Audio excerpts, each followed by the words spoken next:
Thanks for tuning in to another episode of Brewers, where we tell the stories behind your favorite beer. Joining me, as always, is sound guy Ryan and Erica. Hi. Hey. Hi. We are recording at a Secret location. Our man Jazz over at Small Pond Studios is working the night shift. He's a working boy. The working boy is working the night shift, so he needs to sleep when we can record. So until we can figure out a schedule, we are going to be recording at various secret locations. Next week, we will be at another secret location. Probably still New England. Definitely still in New England. I don't have the money to travel right now, but yeah, it's been quite the week. Yeah. Yeah. No, it's cool. It's great. Erica, how do you say the state from last week's interview? Illinois. Illinois. Yeah, I don't know why. I want to add an S though. I always want to like Illinois.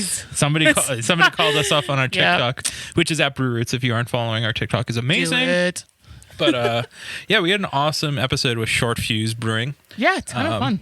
Out of Schiller Park, Illinois. And I loved their beer. Their beer's really good. Yeah. We're looking if they send us some. So we've been trying a couple, and it is delicious. Yeah, I saw your TikTok today. Yeah. Not to keep on mentioning TikTok, but you make a lot of good facial expressions. I do. So if you just want to like laugh at funny faces, I highly recommend you just check my TikTok out. You can actually tell if Erica likes a beer based upon her facial expression. So if she says it's the best beer in the world and she's just like monotone, You know it's probably not. it's not. No, their sour was really good, and apparently they're using fooders, Yeah. which is really cool. Yeah. And the fact that, it traveled so well, I think is, kudos to them. So. Yeah, seriously. Any out brewery there. that is willing to sell or ship a fruited sour, Yeah. And it gets there in one piece without any like crazy off flavors or anything. or cans exploding. Right. That's what I mean. In one piece. Yeah. Shout out. Yeah. So yeah, this weekend I went to Savaticus. I did yoga there. You did. And How was that? I have to say it was awesome. They did a really nice job. So it was at the brewery, sort of. Sort of. So you have to walk a little bit, not like within 150 feet, 200 feet of thank the God. brewery. I No, like to walk. which is not a problem at all. But no, we had a really, really good time doing yoga, and the beer afterward was Obviously awesome. amazing. Yeah, I had a Keller beer, Ooh. which is one of their newer beers that they had on draft there, and it was good seeing Isaiah and company at yoga. Isaiah and Co. And Carl, yeah. Erica, what have you Nice. been drinking? Indeed. So I had Rockport's. Well, I think it's kind of his newest beer, actually. It's the Kolsch called Cape Hedge. It was great. It's exactly what I would think a Kolsch should taste like. Yeah. True to style. It was really good. So I always get his new stuff. He makes great beer. So I have to agree. yeah. So that's what I've been rocking. We're very excited for this week's episode where you're talking to Peter from Portsmouth Brewery in Portsmouth, New Hampshire. Yeah. Which is one of the oldest breweries in New England. There's Gritty's up in Portland, and there's a number of other ones who all say they're the oldest, but I think Portsmouth, They on paper, Be the oldest. if we're wrong, please let us know. Was Sam Adams before them? Maybe on paper, but I think, who knows? I don't know. One of the oldest. Hard to say. I know it's older than me, Yeah, it's as old as me. which is rad. So rad. Yeah, so Peter's awesome. He at one point owned Smutty Nose, and his sister owns the Northampton Brewing Company. So Yep. I guess you can say beer kind of They're kind of like a New England dynasty. You could say. in brewing. Peter is awesome just because to hear his knowledge of what the New England beer scene was before it was what it is today. Yeah. And just kind of hearing what Portsmouth Brewing's doing and how they're a family. I mean, it really is. He was talking about, the longevity of staff there. It's been inspiring, and how he's not brewing anymore, but he's taking, a different role in the brewery. And, he's like, and how his role has changed. Yeah, and evolved. Exactly. Yeah, it was just a great time. a lot of fun. Yeah, definitely. I think we're going to get to that interview because Why not? why not? So enjoy your weekend. Go to some local breweries and stay safe. Cheers. Cheers. It's not often that we get to interview kind of institutions in our area, places that have been, and by institutions, I mean places that have been around for longer than we've all been alive. We actually share like the same birthday, so Yeah. I'm the same age. That's pretty Which is impressive. crazy. Yeah. Which is really, really cool. Yeah. So I'm a little bit older than this brewery. Yeah, slightly. But it's a milestone, and it's really, really cool because in our area, I remember going to this brewery Yeah. with my parents when I was younger. I remember going as a newly 21-year-old, and now I'm enjoying going as a 30-year-old. Right. But and if by that description, if it wasn't good enough, Ryan, who are we interviewing this week? Portsmouth Brewing. That's right. And we're here with Peter of Portsmouth Brewing. How are you today? I'm good. I'm very good. Thanks for having me on, and thanks for making me feel so old right off the bat. I'm so sorry. That's all right. You know, I don't want to say you're not old. I mean, it's the industry. 30 years is a It's milestone. huge. It's a huge Yeah. accomplishment. I mean, there aren't many restaurants that have been around for 30 years. There are not many small businesses that have been around for 30 years. Especially a brew pub. Yeah. Or brewery. Yeah. Before we get to what you guys did right, we ask all of our guests, what is your first memory of beer and your role at Portsmouth Brewing Company? Oh, my first memory of beer. You mean of actually consuming beer or just being aware of beer? Either or. way. Yep. Okay. Well, I'll tell you both then, because I guess they're both worth saying. So, Sure. You guys know what a church key is? I think so. Other than the obvious thing, which is a key that's used to open churches. For our listeners who might not know, why don't you tell us? Explain it. Yeah. Yeah, well, it's a device that was used in the old days to open cans. Now, when they use the term, it's typically used to refer to bottles because, and most bottles don't even need them because they've got twist-off caps. But there was a time when you actually needed a thing called a can opener to open a can. And if you've ever been out hiking and you happen across, say, an old dump in the woods and you find rusty cans and the lids have these two little triangle-shaped openings on the top on either side of the lid, that was a can that was opened with a church key. And I remember opening beer cans for my dad when I was very small, using a church key and punching those two triangular shaped holes in the lid of the can. So that predates my childhood before pop tops, pull off tops, and now the tabs that are used that replace pop tops. And so I have to say that's probably my very first memory of beer. And mind you, I was probably a toddler at that point, or a little more than a toddler, when my dad would let me open his beer cans for him with the church key. My first memory of drinking beer isn't not that long after that. I know I was 14 because I did a lot of kind of scandalous things when I was 14 years old, and as we all did. Yep. And one of the things that I did was I stole a can of beer out of the back of our family fridge. And I wasn't sure if it was going to be missed. My parents didn't really drink a lot of beer. And the beer I think the beer they had back then was Coors. And there was just Coors. There wasn't any such thing as Coors Light or anything else. Coors was Coors.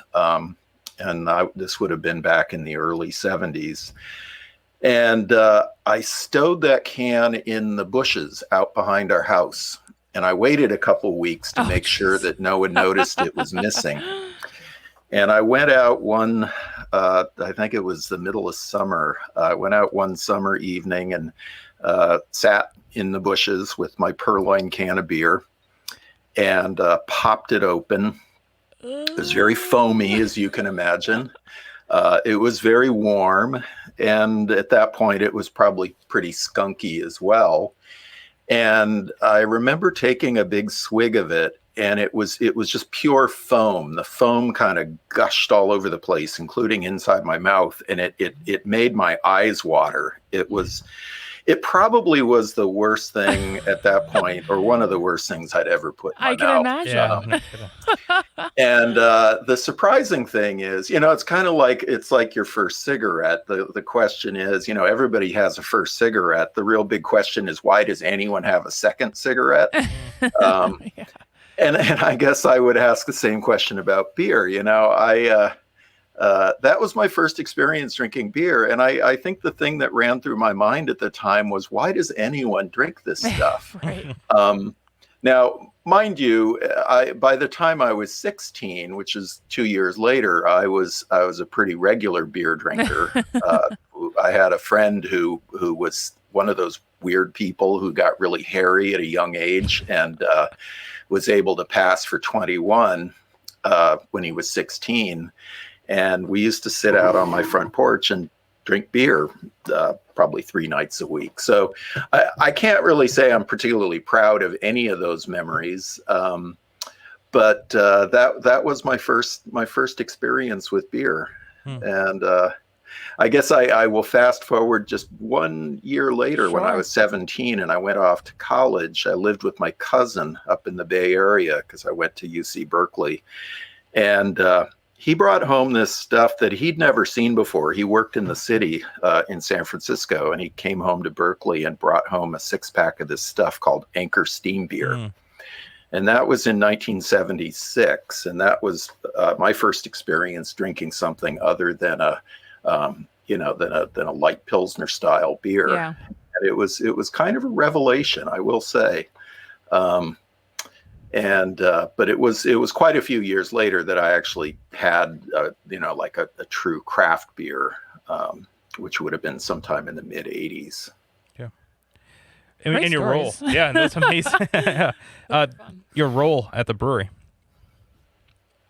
My role now? Yeah.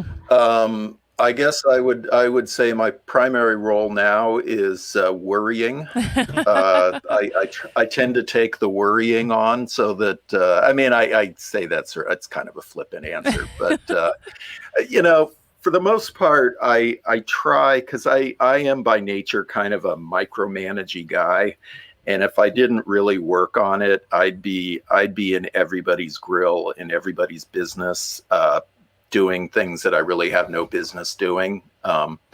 There are most of the jobs that are done at the brewery are done by people who are far better at those jobs than I am. I know a little bit about a lot of stuff, so I tend to keep my focus, and this is true with my partner Joanne as well, who unfortunately is not able to be on this in this interview because she had a conflict. But I really do try and keep my focus on the sort of the bigger picture aspects of the business, as well as keeping things consistent, and keeping a kind of a through line of procedures and policies, and to some extent just institutional memory. And this is especially true now as we're emerging from the pandemic. We have a lot of new staff. We have a lot of things that were really procedures that were kind of carved in stone for literally decades, got turned on their ear over the last year and a half. And in some ways, it kind of feels like I'm going back and answering a lot of the same questions that were kind of like, asked and answered and over and done with. Yeah. Whether it's procedures, how to cash out bartenders and servers at the end of the night, or how to walk through the building and close the place down at the end of the day, or, all that kind of stuff. Where the mixing valves are that blend the hot and cold water that come out of the faucets in the bathroom sinks. So I'm now that guy who knows where everything is in the building and kind of has a memory going back. And it's helpful. I actually don't mind doing that. It makes me feel useful. Oh, that's good. So you harken back to, the ripe age of 17 where you had Anchor Steam for the first time. You mentioned you were going to UC Berkeley. Did that Anchor Steam kind of, Pave the way, I guess. into beer Yeah. for you? Or what was the moment in time that you were like, I want to work in beer for the rest of my life? I kind of wish that would make a much better story than the actual real story of what happened. But I'll fast forward a bit. I left California, which is where I grew up. And in 1978, when I was 19, I moved to New York City. And I'd kind of dropped in and out of a couple different colleges along the way, but I was committed to seeing things through. And it turns out I did, and I finished college. And around 1981, I found myself living in Brooklyn with an old friend of mine from high school. And we saw in the back of a magazine one day an advertisement for a homebrew kit. Neither of us had ever heard of homebrewing, and we thought it was the dumbest thing we'd ever seen. Why brew your own beer when you can just go across the street to the bodega and buy beer? But we were curious, and we scraped together the $15 or whatever it was and sent away and got this kit in the mail. And the kit consisted of probably not any different from most homebrew kits you get today. It was a 5-gallon plastic bucket, some plastic tubing, a 3.5-pound can of malt syrup, a little packet of Red Star yeast, and some really nasty desiccated hop flowers. They were kind of brown and dried out. Yep. And that was it. And a little 1-page instruction book. And we followed the directions. We made the beer. It was pretty awful. I suspect it was probably pretty badly infected if I think back on how much we didn't know back then. And my roommate lost interest immediately. Oh, he just had no interest. And but I was curious, and I actually followed up. The only place in New York at the time where you could buy homebrew supplies was a little winemaking shop in Little Italy on Mulberry Street. And in the very back of the shop, they had one shelf with beer making supplies. It was, just more cans of malt syrup and more little plastic baggies of hops and more Red Star yeast. Yep. But I bought some books, homebrew books that were all British. Back then, you have to remember that homebrewing back then was primarily a kind of an offshoot of sort of hippie culture. It was like the people who bought the Whole Earth catalog and were kind of living this back to the land lifestyle. It was not particularly sophisticated, and homebrewing was really primarily something that came out of England. So all of the books at the time, this was before Charlie Papazian's book, The Complete Joy of Homebrewing, came out. So most of the publications were British, and those were all about making beers that were kind of like beers you could buy or beers that your dad drank. So they were classic British styles, ESBs and pale ales and stouts and porters and so on. And I was a casual home brewer. At the same time, I was actually studying to become a high school teacher. And so you fast forward to it was probably around 1985. I was actually working full time as a high school teacher in public schools in New York. And my sister and her boyfriend came through town.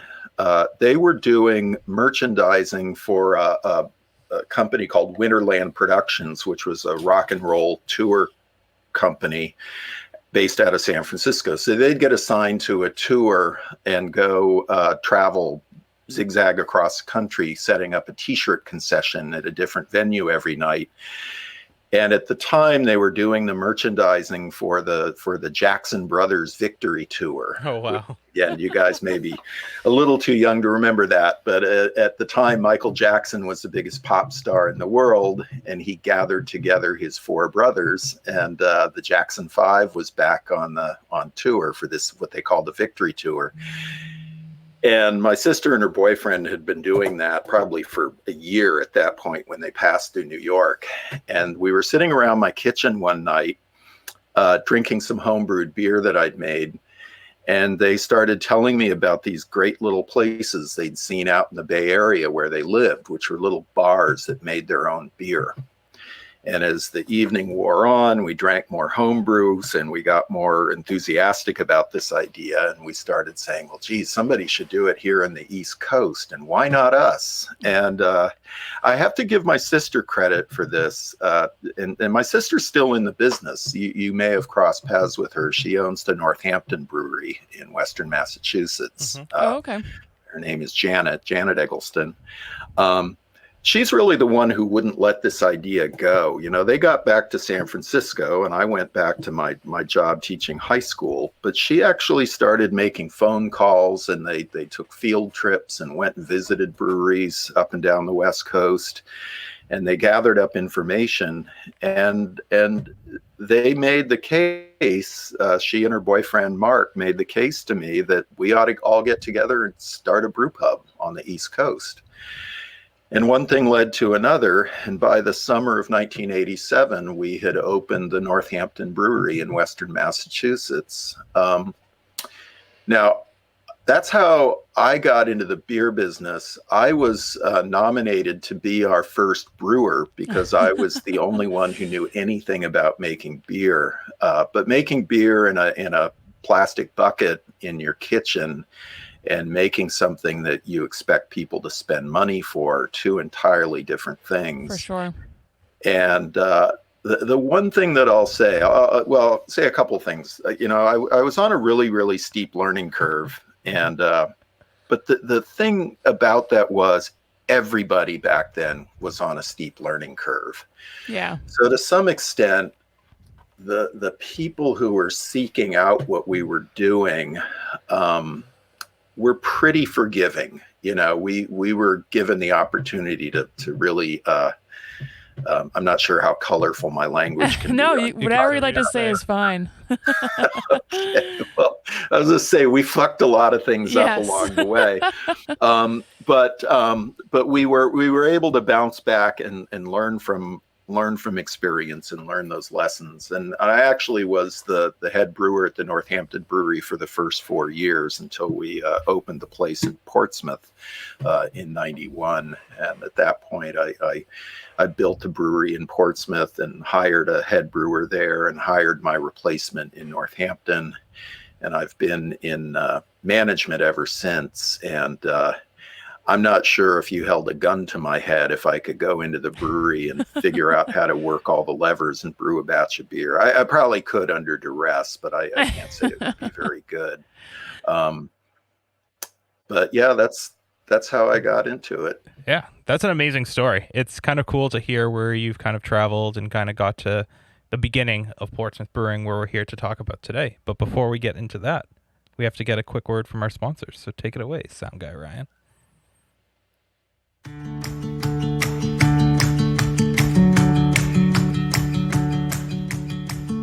Did you know that your favorite Massachusetts breweries use hops from a local family-owned hop farm right here in Massachusetts?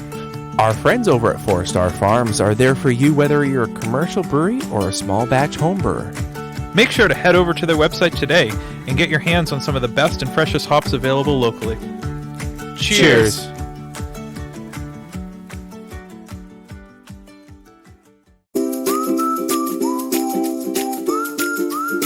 At our local homebrew shop, Beer and Wine Hobby, you can get everything you need to make beer, wine, cider, cheese, and more. Not sure where to start? They have knowledgeable staff there to help. Beer and Wine Hobby is family-owned and located in Danvers, Massachusetts. Visit their website, beer-wine.com, and use our promo code BREWROOTS for 10% off your online order today.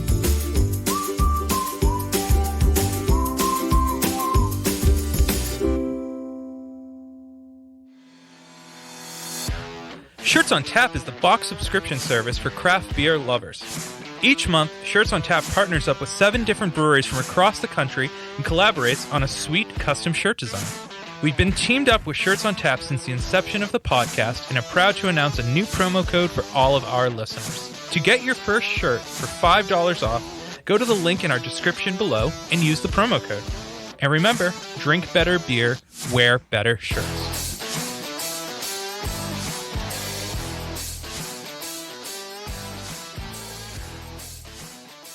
All right, so we're back. Portsmouth Brewing, what year did Portsmouth Brewing start? 1991.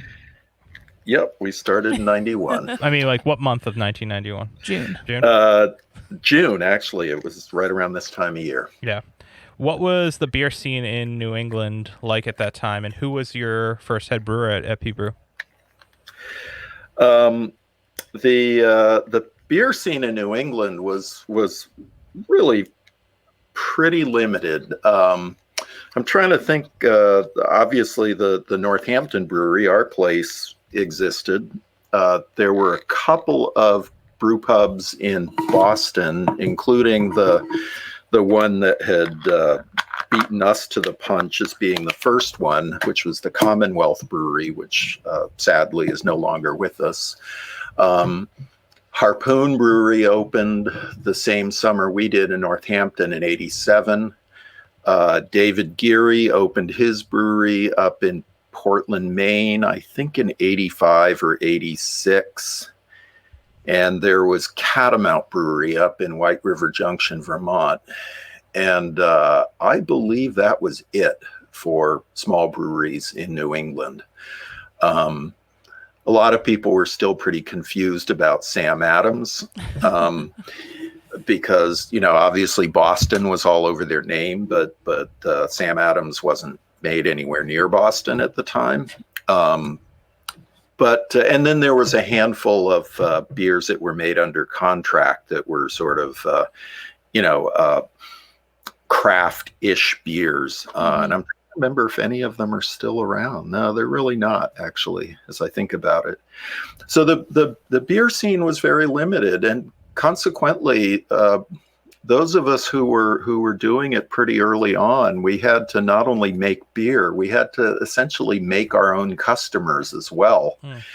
And for most people, beer was I like to say beer was beer with a lowercase b. The people's understanding of beer was that it was a light Pilsner style, one kind of indistinguishable from the next. In fact, it's a true story, and that kind of summarizes what we were up against at the time. This was when we were first opened down in Northampton. One of our waiters was waiting on a couple, and he described the beers we had on tap. And I think at the time we had like 3 beers on tap. And he described these beers, and the guy said, yeah, I just want an American beer. And the guy went back and described the same beers. We have a golden lager and an amber lager and whatever the third one was, and the guy says, yeah, right, just give me an American beer. And finally the waiter got exasperated, and he pointed to the tanks that were right there through the glass. And he said, buddy, the beer is made there 15 feet from where you're sitting. It doesn't get any more American than that.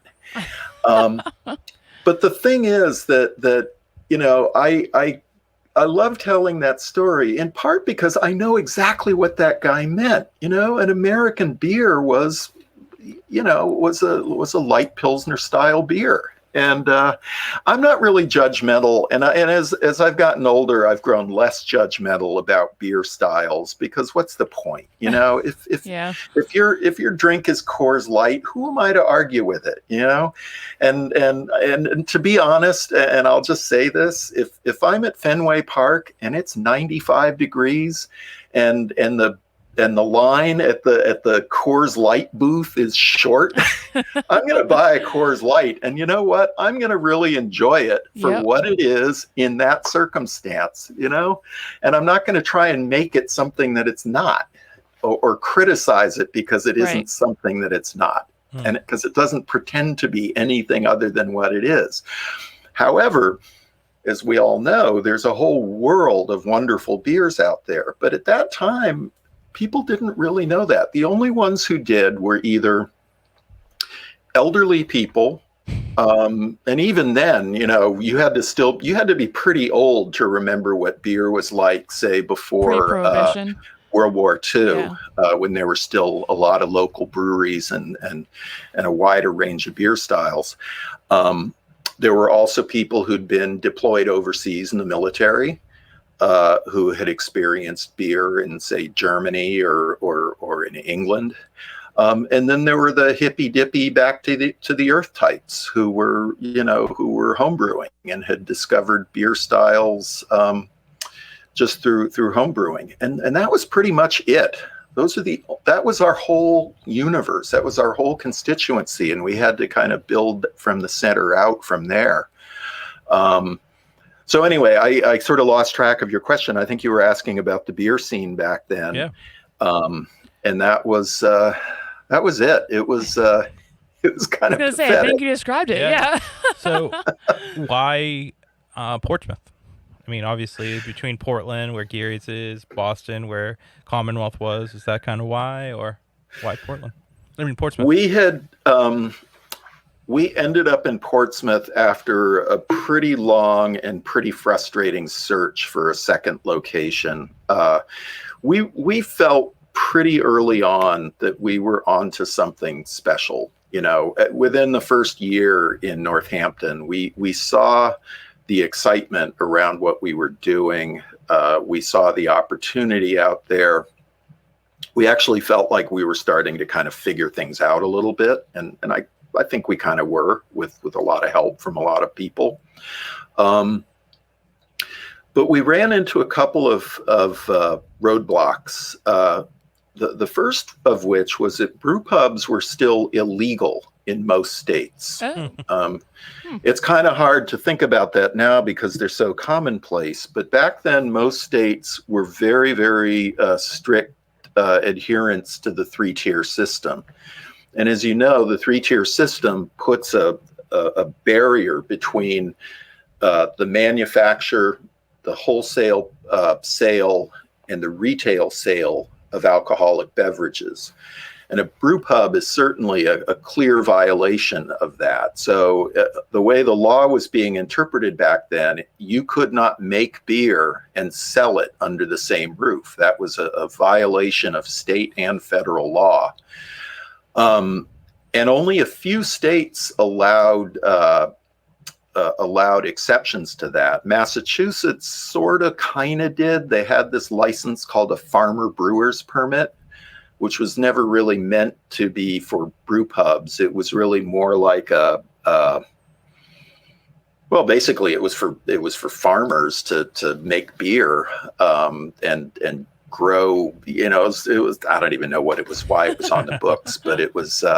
But most states, including Massachusetts, which really did take a very dim view towards brew pubs, they were not legal. So most of the places that were appealing to us were really off limits for that reason.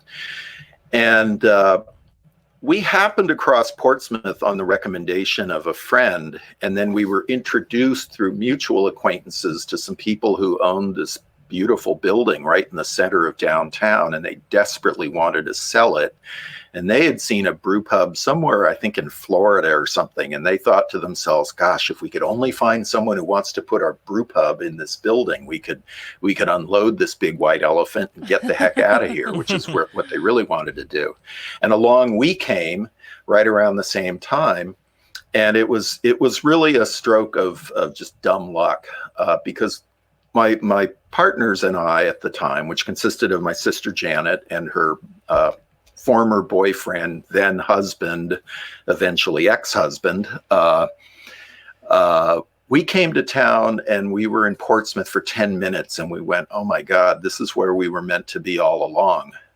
We thought it was the coolest place we'd ever seen. And in many ways, I still feel that way about Portsmouth. although the town has changed pretty significantly in the last 30 years. But it was a pretty awesome place for us. It had everything we really were looking for in a place to open a second brewery. Yeah. Who was day one head brewer? Day one head brewer was an individual named Paul Murphy. And I will say that if you look for Paul Murphy today, you won't find Paul Murphy, because Paul Murphy is now Vivian Murphy. And I was very intrigued and kind of proud when Vivian told me about her transition a couple years ago. Proud only because I was one of the first people that she told me after knowing her for 30 years. So I guess at the time, historically, it was Paul Murphy, but today it's Vivian Murphy. Nice. So, yeah. And so she was the head brewer there actually was there until we started Smutty Nose in '94. And then she came to Smutty Nose as my partner at Smutty Nose for a period of time. When did Todd Mott come into play with Kate the Great, and kind of your cult status in the brewing industry with that beer? Yeah, let's see. I always say that, because I remembered it at the time, I made note of the fact that we signed Todd Mott on board at the same time the Red Sox signed Curt Schilling. And the Sox went on to win the World Series the next year. So that's like 2003. Kind of won our own World Series. So yeah, that would have been 2003. Was when Todd came on board. And Todd and I had known each other since the late 80s, since his days. In fact, I knew Todd before he became a professional brewer, when he was just one of those guys who's kind of known as like this really talented home brewer who then ultimately got his kind of cut his teeth at Harpoon. And that's when Todd and I really first got to know each other. So for him, it's kind of a funny story, because I was looking to hire a head brewer, because the head brewer at the time was leaving. And I picked up the phone and called Todd, who was down in Haverhill. I figured Todd kind of knew what was going on in the beer world. And I said, Todd, I said, you probably know who's out there looking for work. Do you have any suggestions of who I could talk to about this head brewer's job at the Portsmouth Brewery? And he said, yeah, I do. Me.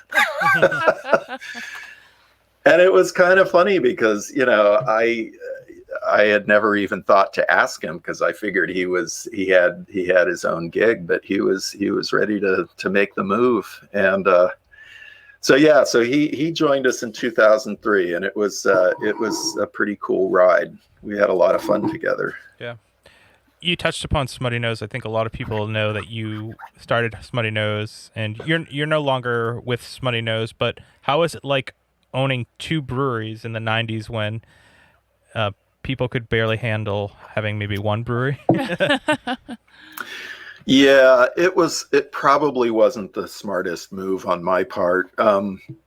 Interestingly, it's one of the things I think that really caused my sister and I to finally realize that we like being brother and sister more than we like being business partners.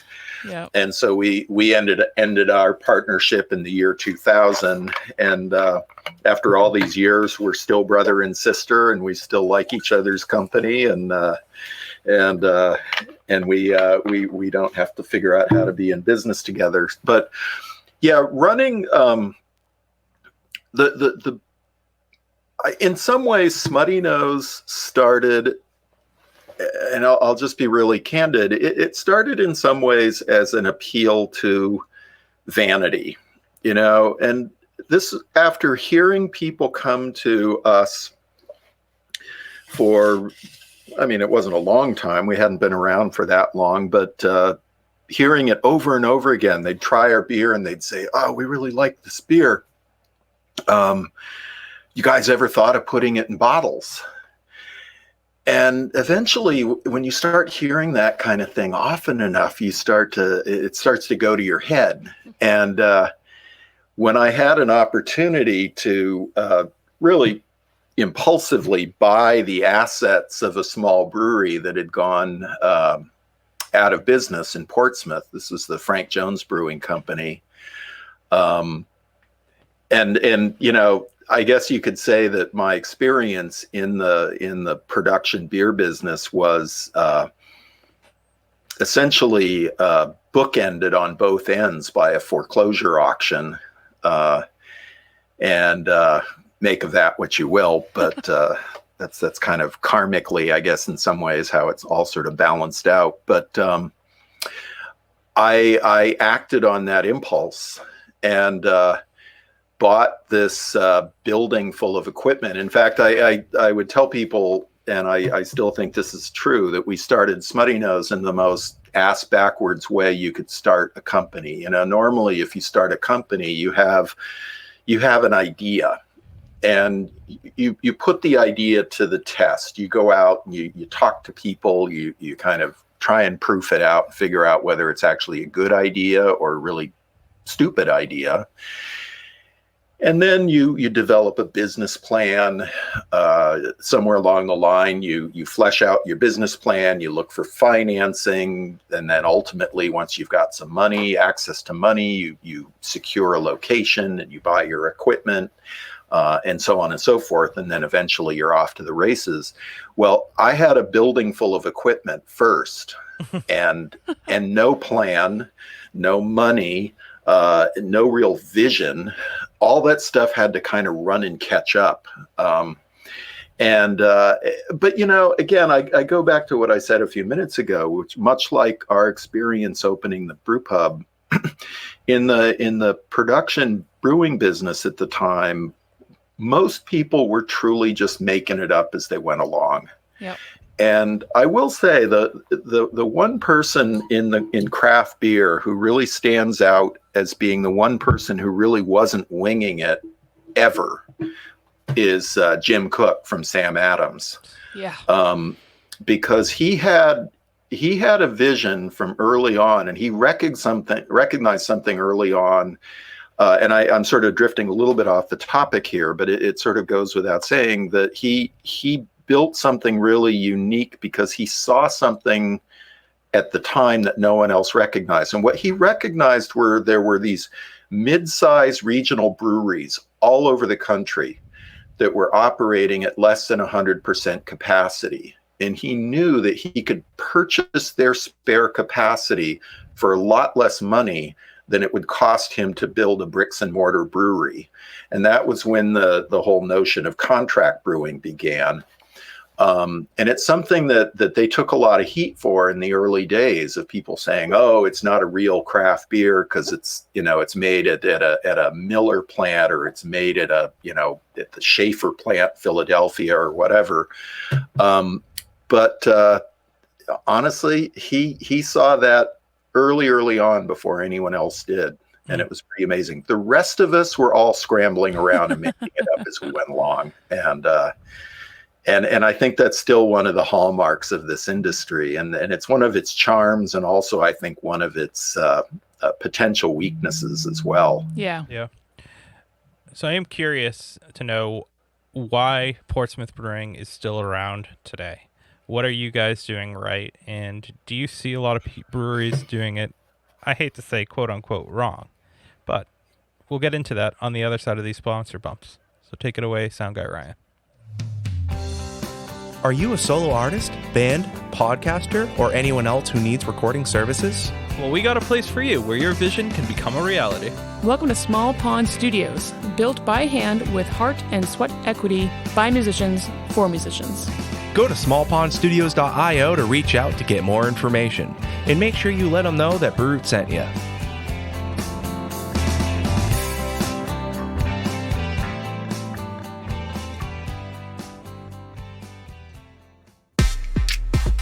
Hey, Sound Guy Ryan here. Didn't know if you heard, but we're a part of the Hopped Up Network. There you'll find other informative podcasts about beer. So go ahead, follow them on social media, and visit them on their website, hoppedupnetwork.com, to learn more about the people, beer, and breweries from around the country. And until next time, thanks for listening. Cheers.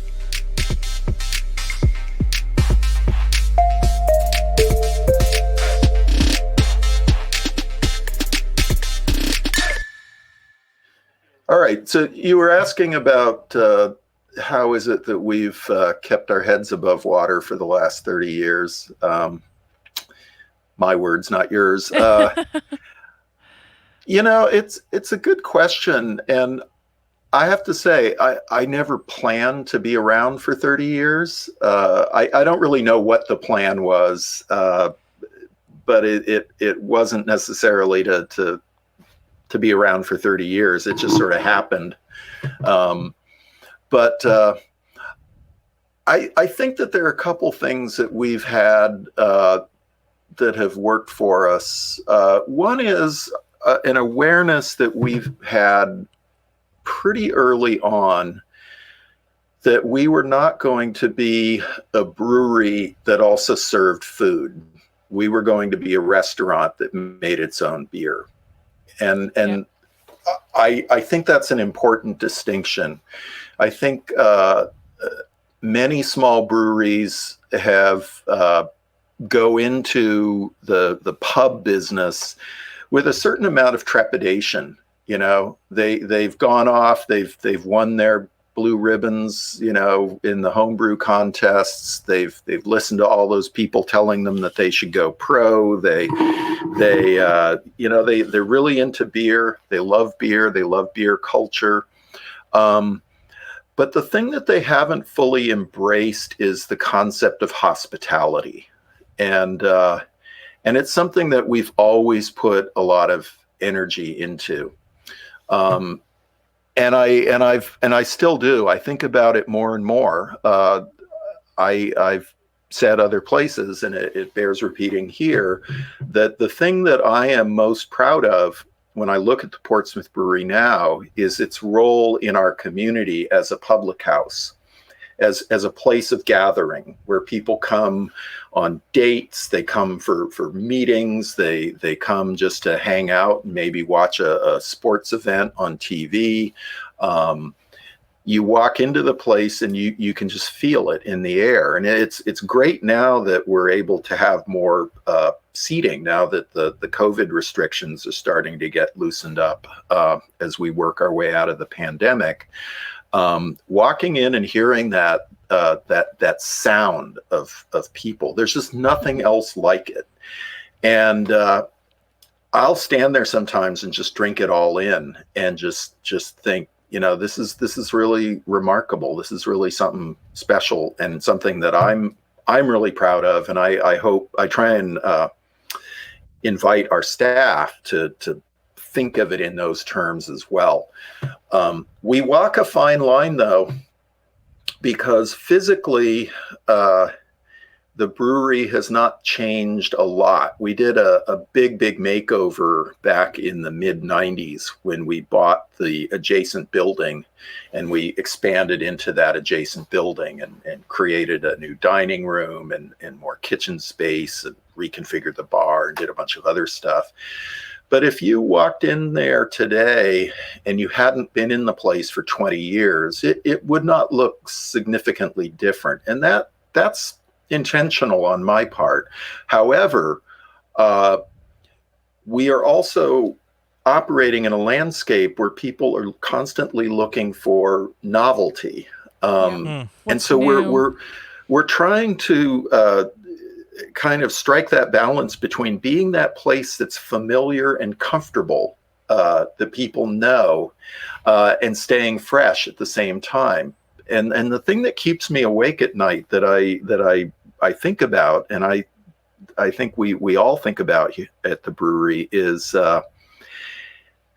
you don't want to be that place that everybody thinks of as sort of a beloved institution, but they can't remember the last time they actually went.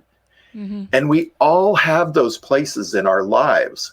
And many times we only become aware of them when we hear they're going out of business. And so, they'll be like, oh my God, did you hear that such and such a place is closing its doors? I love that place. Yeah. Well, when was the last time you went? Oh, Oh 20 my years God, ago. I can't remember, Yeah. We could all of us here come up with, name places like that in our own experience. And that is something that I think about. We don't ever want to be that place. We've had to respond to how the city of Portsmouth has evolved all around us, and we've tried to adapt to that, and at the same time not lose our connection with the community itself. And so we've really tried to keep our roots in the community. So it's a bit of a dance. But I will say, the beer is a really important part of it, because I think that beer serves a very a real fundamental part of that social interaction that's so important to us. It's really easy to say to someone, hey, let's get together for a beer. I mean, yeah, you can get together over a cup of coffee. That's fine. It's just not the same. No. But when was the last time you ever actually proposed to somebody, hey, let's go out and get together over a glass of Merlot, or let's get together and knock back a few shots? I mean, people do it, Yep. But somehow beer is part of that language, and it's an ancient language, and it's an ancient interaction that goes back to the beginning of humanity. And I will say this, because this is also kind of a hobby horse I've been riding around lately. I looked up the linguistic root of the word hospitality, and it comes from the same kind of ancient proto-linguistic Proto-Indo-European language root as both the word host, guest, and stranger. All go back to a common root. And the notion of hospitality is one of the most ancient things that brought humans together in units larger than family units and tribal units, is this idea of entertaining a guest, a stranger, and providing them with a certain set of obligatory behaviors. And the guest and the host that's this kind of a sacred bond.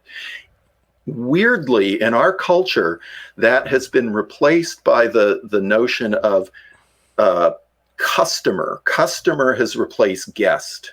Mm-hmm. And here's the thing. Customers, it's a transactional thing. They expect something for their money. And that becomes kind of ugly at times. Whereas the role of guest in a hospitality situation is a very different kind of role.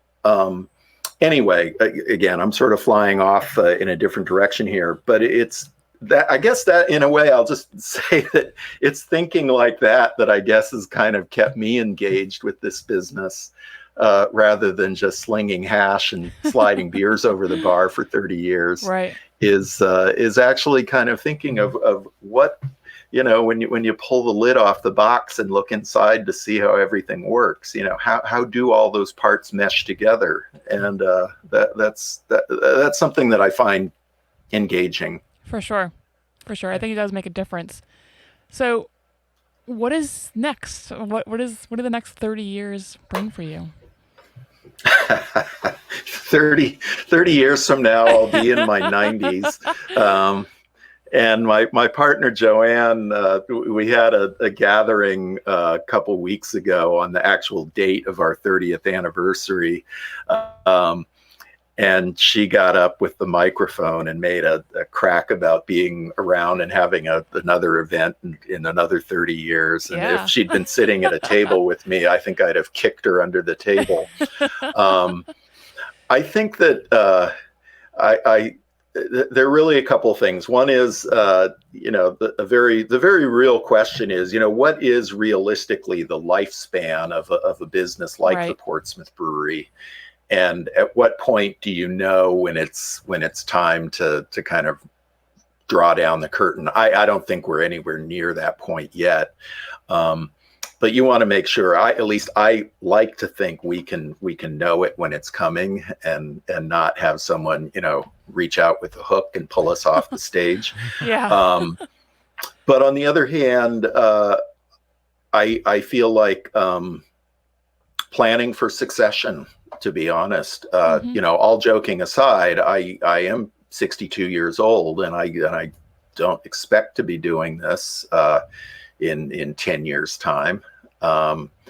So part of it really is a notion of figuring out how that succession is going to work, because I would love to know that the Portsmouth Brewery can outlive me, or at least outlive me in a work capacity. Right, I'm not expecting to go anywhere soon, although I could get a piano dropped on my head at any time, which is another reason to think about succession. Yeah.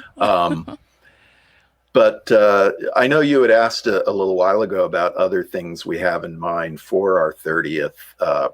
One of the things that we realized was that because when our actual 30th anniversary came up on June 1st, we were still operating under some pretty serious constraints. And so we thought, well, what a great reason to take this 30th anniversary and stretch it out and make it into a 30th anniversary season. So what we would have wanted to do on June 1st was have a big blowout party and invite everyone in town and all of our friends and everybody in the beer business, and have this crazy fun event. We actually think we can pull that off towards the end of the season. So stay tuned as we as the summer starts to wind down and we start to head into the fall. That's something that we've got on the drawing board.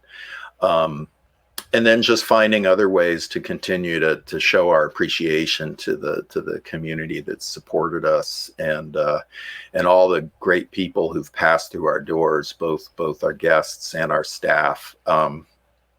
That's been a lot of fun too, seeing people come back who worked at the brewery, decades ago, and seeing them come back and meeting their kids, in some cases employing their kids.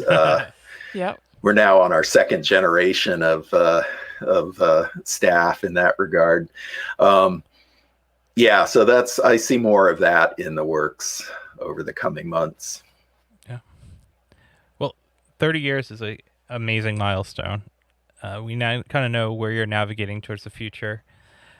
We want our listeners who haven't been to Portsmouth Brewing, and if you haven't, really, or just haven't been back in a while. Yeah. Can you remind our listeners where you guys are physically located so they can enjoy some food, some beer, and hospitality? Absolutely.